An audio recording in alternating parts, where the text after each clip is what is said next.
Bonjour, nous allons aujourd'hui nous intéresser aux réactions d'oxydoréduction. Pour illustrer ce type de réaction, nous allons utiliser une réaction classique de la chimie, l'arbre de Diane. Dans un Erlenmeyer, nous plaçons une solution de nitrate d'argent, composée d'ions Ag+, et d'ions NO3-, ainsi qu'un fil torsadé de cuivre.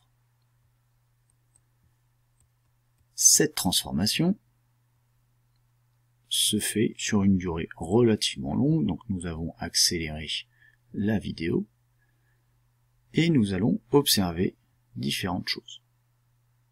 La première chose que l'on observe, c'est l'apparition d'une coloration bleue dans la solution. Cette coloration bleue est caractéristique des ions Cu2+ en solution. D'où proviennent ces ions Cu2+? Donc les ions Cu2+ ne peuvent provenir que de la transformation des atomes de cuivre présents sur le fil torsadé. Nous avions des atomes de cuivre au départ. Pour qu'ils puissent se transformer en ions Cu2+, il va falloir qu'ils cèdent 2 électrons à une autre entité. Dans le même temps, nous avons observé un dépôt de solide brillant sur le fil torsadé. Ce dépôt de solide brillant est caractéristique des atomes d'argent. D'où proviennent ces atomes d'argent? Ils vont provenir de la transformation des ions Ag+ en atomes d'argent. Pour pouvoir se transformer, les ions Ag+ vont donc capter un électron afin de se transformer en atome d'argent.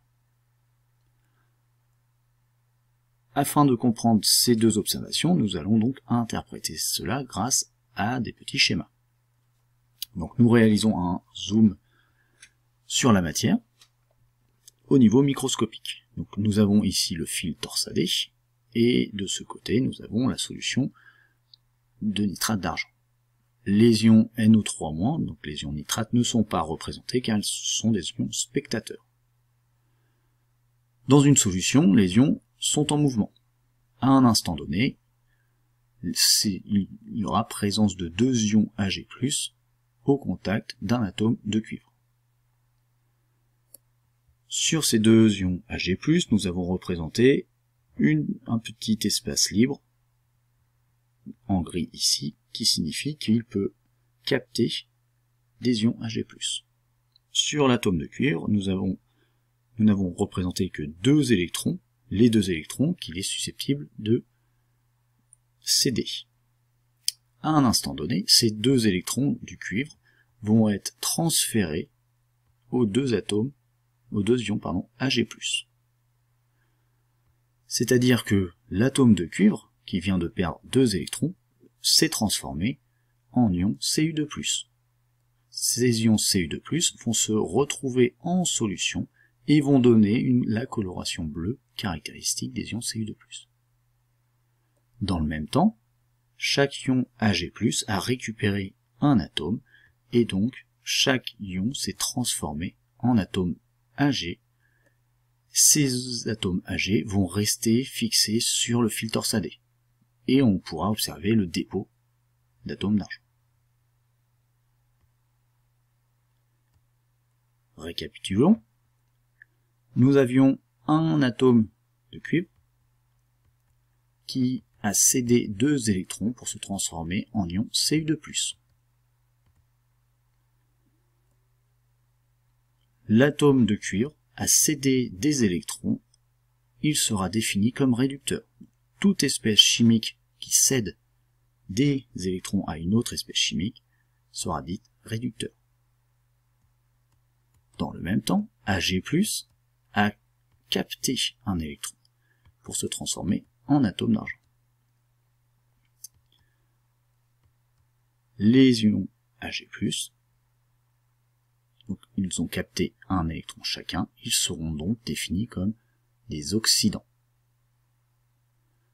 De façon très simple, un oxydant sera toujours présent du côté des électrons.